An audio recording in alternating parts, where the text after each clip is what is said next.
Hello and welcome to The Game Changers, the podcast that celebrates trailblazing women in sport. I'm Sue Anstiss, and I'd like to start with a big thank you to our partners Sport England, who support The Game Changers through a National Lottery Award. I'm delighted to say that this, the 13th season of the podcast, is a serialisation of my book, Game On, The Unstoppable Rise of Women's Sport. Chapter 5. It's a sellout. The whole idea that there is no demand to watch women play sport is the biggest fallacy that has been sold to us. It is not something that occurred naturally. It is something that occurred because of the active suppression and eradication of women from a sporting landscape. Moya Dodd, first woman on the FIFA Council, The Game Changers Podcast 2020. Looking back to those extraordinary crowds of the 1920s, where over 50,000 people paid to watch women's football in England, it's little wonder that people like Moya Dodd call out the naysayers who comment that there will never be an audience for women's sport. Similar-sized crowds would gather across Italy and France to watch women's professional football in the 1980s, but it's taken decades for the numbers of spectators flocking to watch women's sport in the UK to get back to those levels. And then only sporadically at major events. Some women's sports, including tennis, track and field, cycling and triathlon, have always attracted similar crowds and spectators to the men's, especially when the events are combined. But team sports, traditionally the preserve of men, have been slower into this space. Women's football has certainly been the trailblazer in this area in recent years, perhaps no surprise for the world's biggest sport. And being the most popular global game means the success in football has rippled out to bring commercial opportunities for all women's sports. Attracting spectators and fans is essential if women's sport is to grow and develop. Not only are spectators an income source through ticket and merchandise sales, but packed crowds make for a good visual spectacle, which in turn attracts TV channels and broadcasters. In terms of attracting spectators, 2019 was a real turning point for women's football.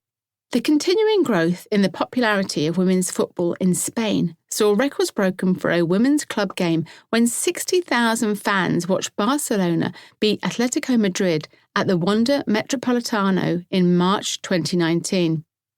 Earlier that year, a crowd of over 48,000 had gathered for Athletic Bilbao's cup game against Atletico Madrid at the San Main Stadium in Bilbao. In Mexico, La Liga MX Femenil has set the previous crowd record for a professional women's football match in May 2018, when 51,000 came to watch rivals Rayadas and Tigres Femenil.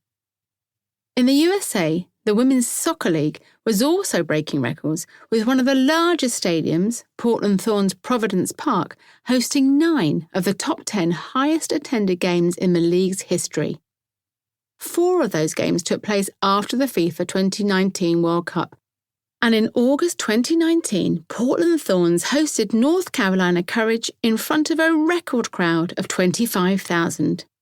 2 months later, they attracted the second biggest crowd in NWSL history when they played Washington Spirit in front of 24,500 fans.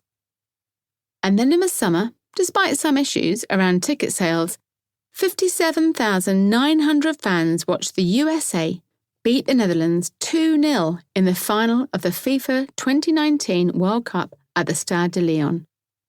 Great numbers, but still a long way from the biggest attendance at any women's game set at the 1999 World Cup final, when 90,000 fans watched the USA beat China at the Rose Bowl Stadium in LA. The game ended with a nail-biting penalty shootout that the USA won 5-4. Here at home, the Barclays FA Women's Super League opened in September 2019 with a record-breaking crowd of 31,000 at the Etihad Stadium to see Manchester City take on Manchester United. The following day, I was lucky enough to be in the crowd at Stamford Bridge to see Chelsea beat Spurs 1-0 in front of 24,500 fans. The atmosphere was incredible. Later that same month, 77,768 packed Wembley Stadium to watch England's women play Germany in a friendly, close to the crowd of 80,203 who had flocked to the same stadium during London 2012 to see the USA beat Japan. It isn't just football that saw growth in crowds in 2019. In Australia, women's leagues such as the Rebel Women's Big Bash and the Women's Australian Rules Football League began to attract large audiences along with more sponsorship deals and broadcast revenue. Having watched my first AFLW game in Sydney in 2019, I can fully appreciate why the sport draws such big crowds. What a spectacle it is! Fast, powerful, and incredibly physical. The ICC Women's World Cup final in July 2017 was a sellout, when a crowd of 24,000 filled Lord's to watch England beat India by just 9 runs, a thrilling game and one of the closest finals in the tournament's history. Again, there was an extraordinary atmosphere at Lord's that day. Then, in March 2020, the T20 World Cup final smashed the women's cricket attendance record at the Melbourne Cricket Ground with an attendance of over 86,000 watching Australia beat India. The 2019 Netball World Cup in Liverpool sold a record-breaking 112,000 tickets for the event, and rugby, too, has seen growing numbers of spectators for the women's game. In the first game of the Six Nations in 2020, 14,000 watched France versus England in Po, and then 11,000 came to the Twickenham Stoop for England versus Wales. Just 2 years before, there had only been 4,000 at the corresponding fixture at the same venue. Red Roses games at Sandy Park in Exeter have shown there is a huge appetite for the women's game.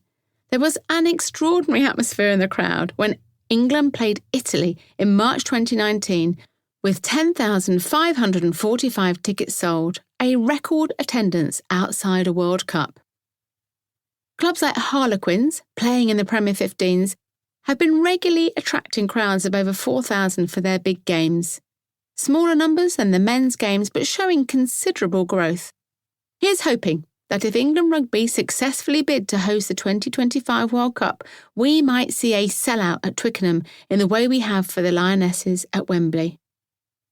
Driving the size of crowds is high on the agenda for those working in women's sport, although in the era of COVID, this has clearly been a challenge for everyone. Understanding who makes up the crowd for women's sport is interesting. Anecdotal evidence says the crowds for women's sport includes more families and females, but more research is needed in this area if we are to build further to impact the numbers. Understandably, there has been a pushback from those working in women's sport to the assumption that it is just women who are the potential audience for women's sport. Ultimately, their goal is to have men and women watching women's sport, especially as men are currently the biggest audience for sport. Clubs like Manchester United, Chelsea, Harlequins and Saracens have worked hard to encourage their existing male fans to also embrace their women's teams. In 2018, Manchester City launched Same City, Same Passion, a club-wide campaign that focused on promoting the women's game by demonstrating that the same skills, excitement and passion exist wherever the ball is kicked. Misconceptions about the professionalism and quality of women's football still exist, and that needs to change. Same City, Same Passion aims to highlight that the similarities between men's and women's football are far greater than the differences, and, regardless of who's playing, it's just football, said Omar Barada, the club's chief operating officer. Although around 15% of Premier League football fans are female, historically, women have been less likely to watch sport, primarily because they have less leisure time than men. In many homes, women pick up the majority of unpaid work, including the household chores, childcare, and caring for elderly relatives. Because of this, in the UK, men enjoy nearly 5 hours more leisure time every week than women, and the difference is particularly pronounced at weekends. a time when men might be attending live sports events or watching their favourite teams on TV. So, men have been the default target audience, but as society shifts and we see more balance in the sharing of support in the home, it could be that attracting women to watch will be key to the growth of women's sport.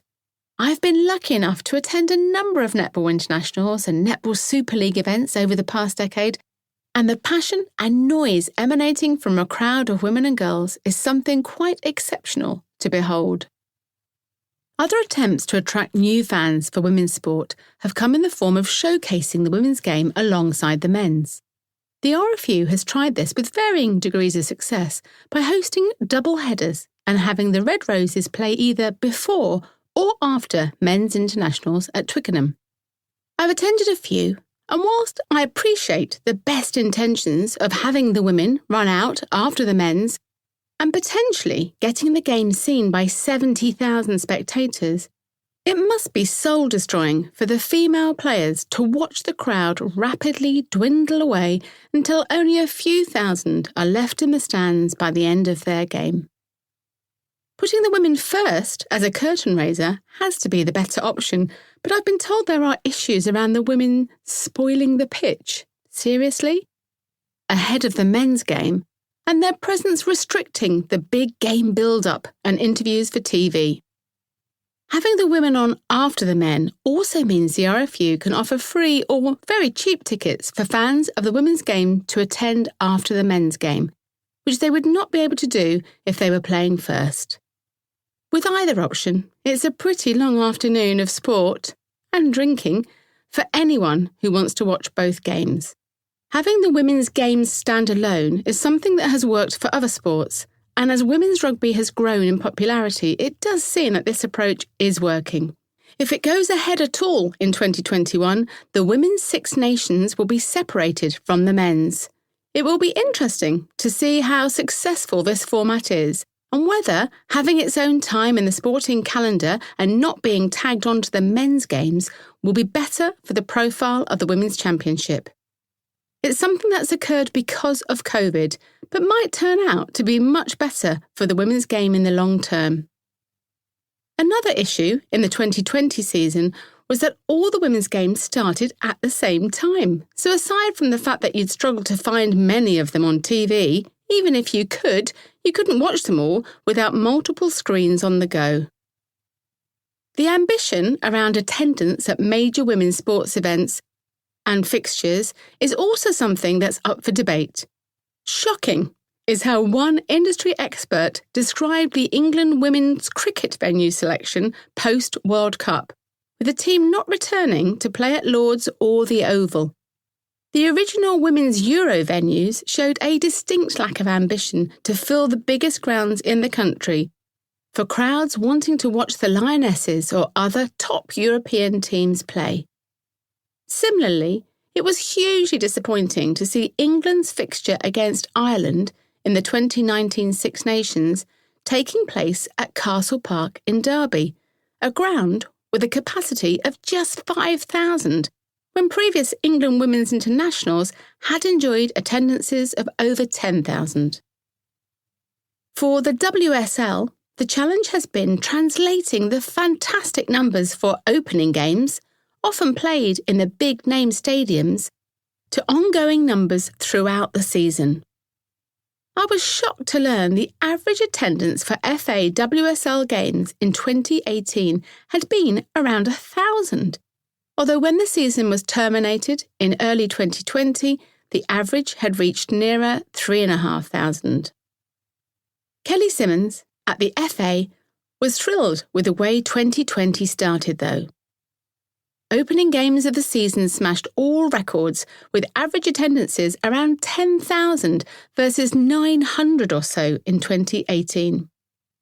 So we're 250% up, and we are absolutely thrilled. How have we done this? We've worked really hard to make sure we pull through some of that interest and engagement in the Women's World Cup.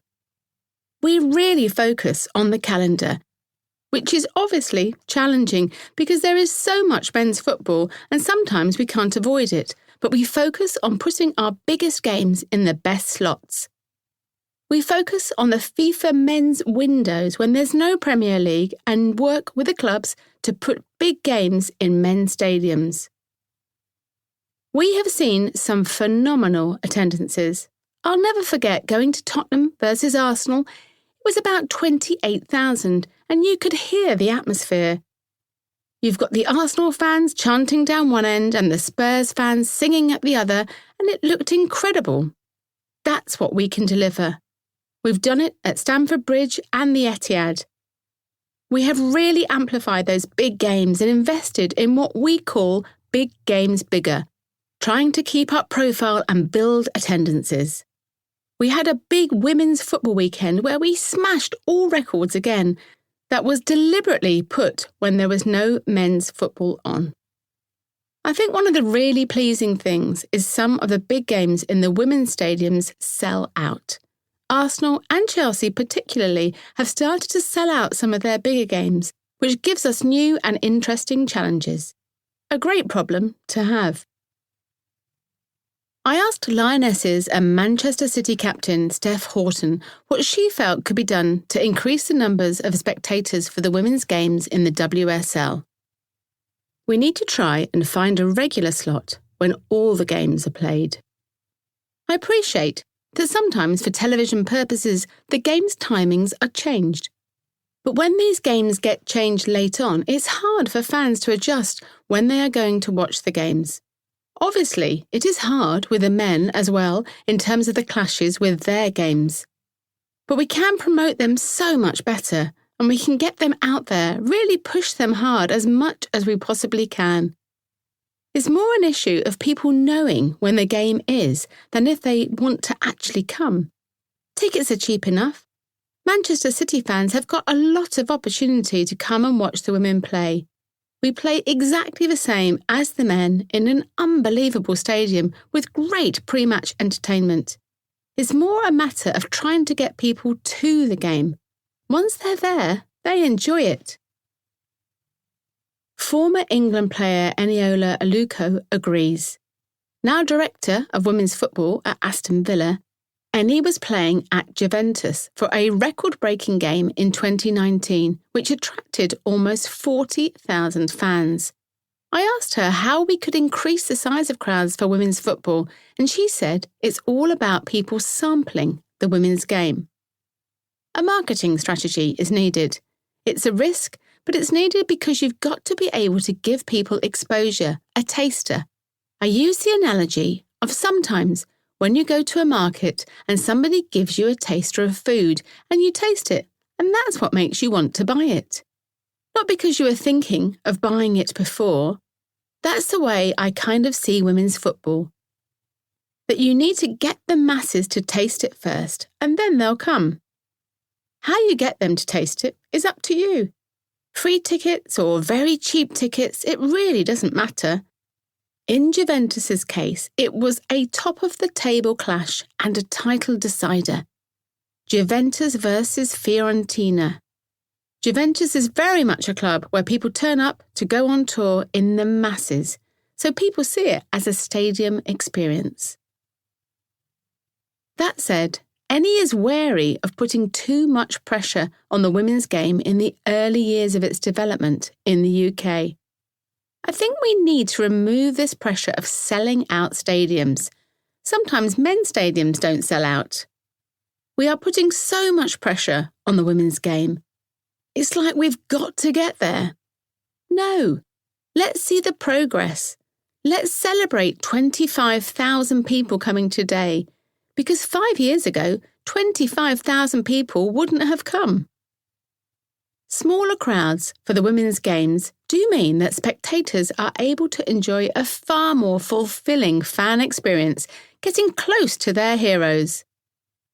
As previously mentioned, in rugby, football, cricket and netball, it's not unusual to see elite players on the sidelines for over an hour after the game has finished, signing autographs, taking selfies and chatting to fans. This is something you rarely see in men's sport. Fans can attend a whole season of WSL games for the price of one Premier League game. So there's plenty of opportunity to target those who love live football but perhaps can't afford to watch men's matches live. Women's football is also far more family-friendly, with less antisocial crowd behaviour. In fact, the clubs often don't even specify home and away seating because separation isn't needed. As football pundit Ian Wright told me, "What I do love about the women's game is the ambience of the fans.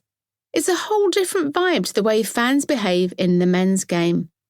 It's much better, more friendly. It feels lovely.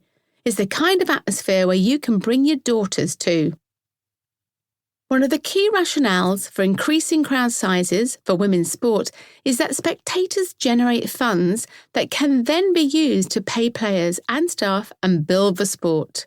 This includes the income from spectator ticket sales and spending on merchandise or food and drink sold on match days, along with increased sponsorship in match programmes and hoardings to reach fans in the stadium.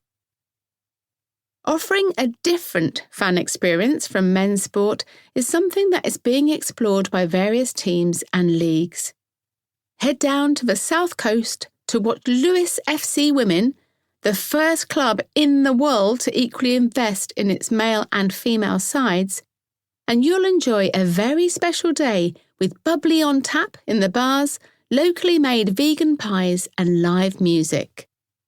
Opinions vary on the best approach to fill stadiums for women's sport.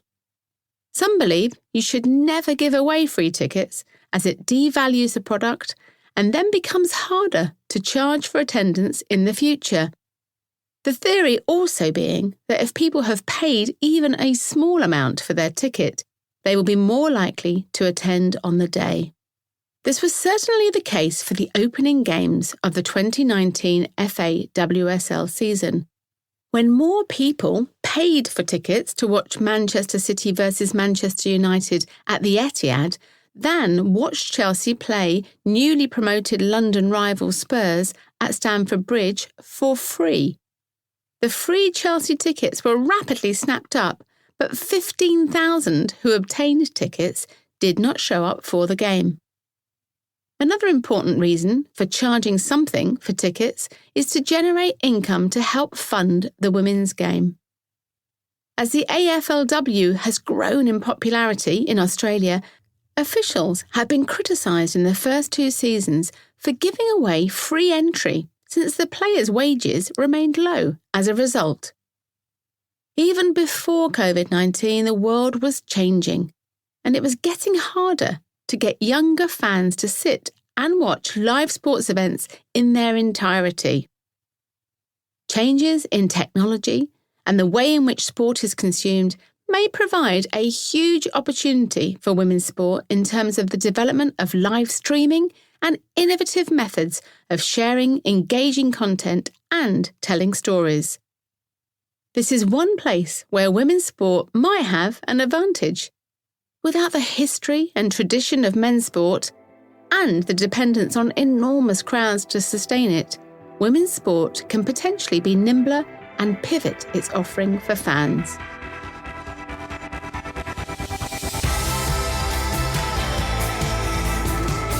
Thank you so much for listening to the serialisation of my book Game On, The Unstoppable Rise of Women's Sport. If you'd like a copy, it's available in hardback and paperback in all good bookshops and online. The Game Changers podcast is free to listen to on all podcast platforms. Head over to fearlesswomen.co.uk to find out more about all of the incredible game changers I've spoken to in previous series. There are over 100 of them, including elite athletes, journalists, coaches, scientists, broadcasters and CEOs. As well as listening to all the episodes on the website, you can find out more about the Women's Sport Collective, a free, inclusive network for all women working in sport. And you can register for the Fearless Women newsletter, a weekly review of the global developments in women's sport. Do come and say hello on social media, where you'll find me on LinkedIn, Instagram and Twitter at Sue Anstiss.